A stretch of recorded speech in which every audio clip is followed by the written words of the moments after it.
Dalam sejarah panjang Indonesia, keberadaan etnis Tionghoa selalu menjadi bagian penting dari narasi ekonomi bangsa. Di antara berbagai kelompok etnis yang hidup berdampingan di Nusantara, kelompok Tionghoa dikenal menonjol dalam hal kekuatan ekonomi, perdagangan, dan kepemilikan aset. Tidak sedikit yang bertanya, mengapa etnis Tionghoa di Indonesia cenderung lebih kaya dibandingkan pribumi? Pertanyaan ini tidak hanya relevan secara historis, tetapi juga menyentuh sensitivitas sosial, politik, dan budaya yang terus berlanjut hingga hari ini. Untuk memahami fenomena ini secara utuh, kita perlu menelusuri akar sejarahnya sejak era kolonial Belanda, mencermati sistem nilai budaya masing-masing kelompok, melihat intervensi kebijakan pemerintah, hingga menelaah berbagai konflik dan upaya penyeimbang yang dilakukan negara. Sejarah mencatat bahwa kedatangan etnis Tionghoa ke Nusantara telah terjadi sejak masa kerajaan-kerajaan kuno, seperti Sriwijaya dan Majapahit. Tetapi peran mereka menjadi lebih signifikan pada era penjajahan Belanda. Pada masa VOC dan kemudian Hindia Belanda, pemerintah kolonial menerapkan sistem stratifikasi sosial berdasarkan ras. Dalam sistem itu, masyarakat dibagi menjadi 3 kelas utama. Eropa di posisi tertinggi, Timur Asing yang meliputi Tionghoa, Arab, dan India di tengah, dan pribumi di posisi terbawah. Etnis Tionghoa yang masuk kategori Timur Asing memiliki akses lebih besar terhadap pendidikan, peluang bisnis, dan interaksi dengan penguasa kolonial.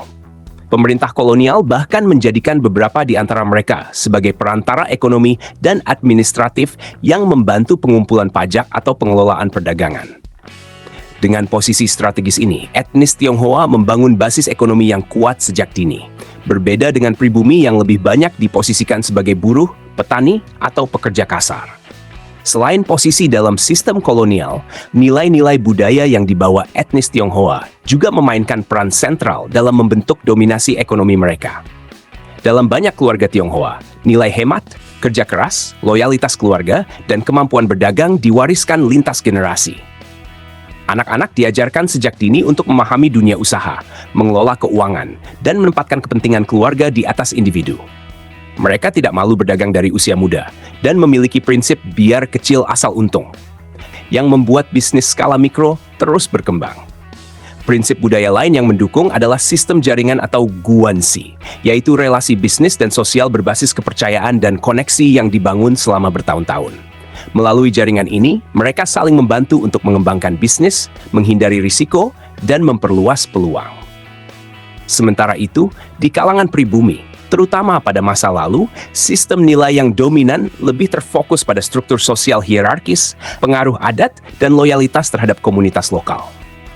Dalam banyak komunitas, berdagang justru dianggap sebagai pekerjaan rendahan, sementara status sosial tinggi justru diberikan kepada pegawai negeri, guru, atau tokoh agama. Hal ini membuat pengembangan mentalitas bisnis dan akumulasi modal menjadi terhambat. Dalam banyak kasus, ketergantungan terhadap bantuan pemerintah juga lebih besar. Pola hidup konsumtif juga kerap melemahkan kemampuan akumulasi kekayaan, di mana gaya hidup seringkali tidak sejalan dengan pemasukan. Inilah salah satu kontras budaya yang menciptakan jurang kesenjangan. Setelah kemerdekaan Indonesia, pemerintah berusaha mengubah struktur sosial ekonomi yang timpang tersebut. Presiden Soekarno sempat mengeluarkan kebijakan nasionalisasi terhadap perusahaan-perusahaan milik asing dan juga membatasi aktivitas ekonomi etnis Tionghoa dalam dekade 1950-an. Namun, kebijakan ini belum menyentuh akar persoalan ekonomi masyarakat. Pada masa Orde Baru, pemerintah Soeharto mengambil pendekatan yang lebih pragmatis. Etnis Tionghoa yang memiliki modal besar justru diajak bekerja sama dalam menggerakkan ekonomi nasional. Banyak dari mereka yang menjadi konglomerat dengan izin khusus, mendapat akses impor, proyek besar, dan konsesi tertentu, asalkan loyal kepada rezim. Di sisi lain, pemerintah menyalurkan program-program bantuan ekonomi dan koperasi bagi masyarakat pribumi, tetapi efektivitasnya seringkali rendah akibat korupsi, salah sasaran, dan lemahnya pengawasan. Selama Orde Baru pula, kekuatan ekonomi etnis Tionghoa tumbuh pesat. Mereka menguasai jalur distribusi barang, sektor perdagangan, hingga industri manufaktur.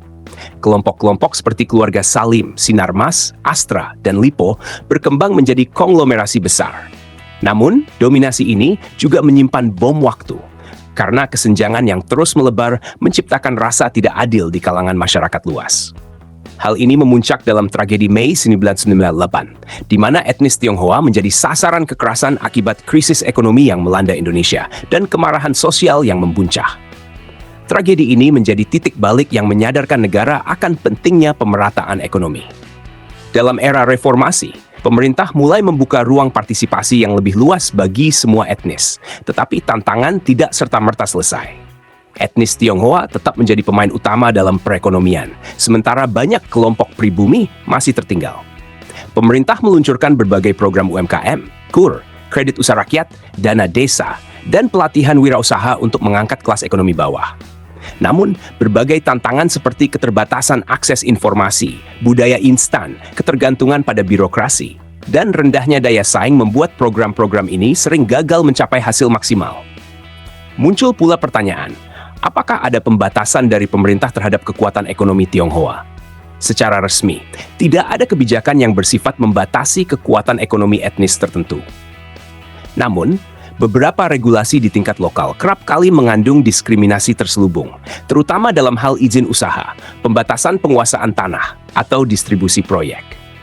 Di sisi lain, pemerintah juga menjaga agar kebijakan tetap netral dan tidak memicu konflik rasial, mengingat pengalaman masa lalu yang kelam.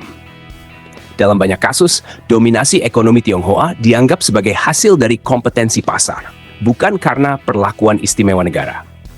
Walau demikian, kritik tetap muncul dari berbagai pihak yang merasa bahwa negara belum cukup berpihak kepada rakyat kecil, terutama pribumi. Salah satu isu sensitif lain adalah dugaan koneksi bisnis antara etnis Tionghoa di Indonesia dengan negara asal mereka, yaitu Tiongkok.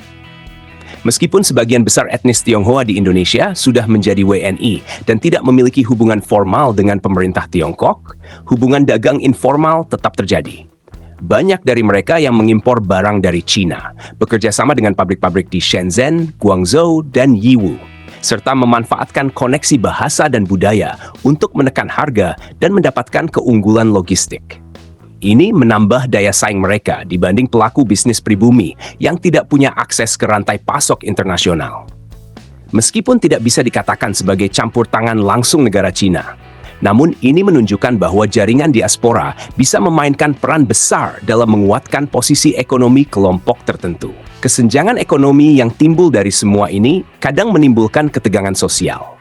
Banyak masyarakat pribumi merasa tersisih dari perekonomian, terutama di sektor perdagangan dan properti di kota-kota besar.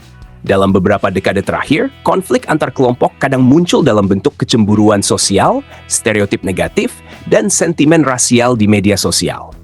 Sayangnya, narasi yang berkembang seringkali tidak memperhitungkan kompleksitas sejarah dan budaya mendasari ketimpangan tersebut. Sebagian hanya melihat hasil, bukan proses panjang yang melatar belakanginya.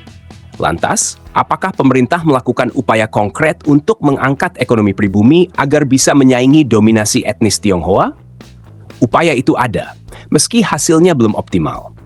Program-program seperti Badan Ekonomi Kreatif, pembentukan bank wakaf mikro, hingga pelatihan kewirausahaan bagi santri dan pesantren adalah contoh bagaimana negara berusaha membangun basis ekonomi baru di komunitas pribumi.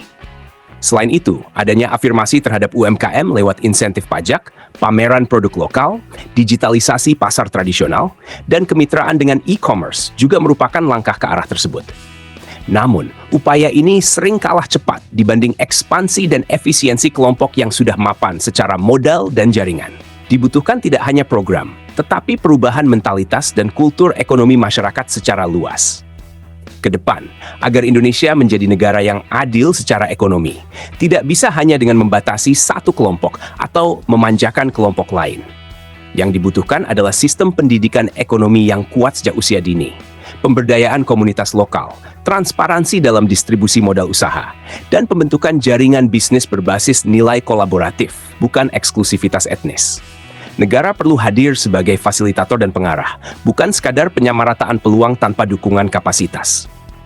Dominasi ekonomi etnis Tionghoa di Indonesia bukanlah hasil dari keberpihakan pemerintah semata, apalagi konspirasi negara asing.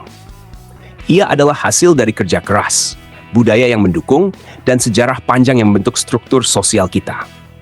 Jika ingin menjembatani ketimpangan ini, maka sudah saatnya semua pihak, negara, masyarakat pribumi, dan komunitas Tionghoa sendiri duduk bersama mencari solusi berkeadilan yang memajukan semua tanpa harus menjatuhkan siapapun. Karena pada akhirnya, kekuatan bangsa tidak terletak pada siapa yang lebih kaya, tetapi pada kemampuan hidup bersama dalam harmoni dengan perbedaan.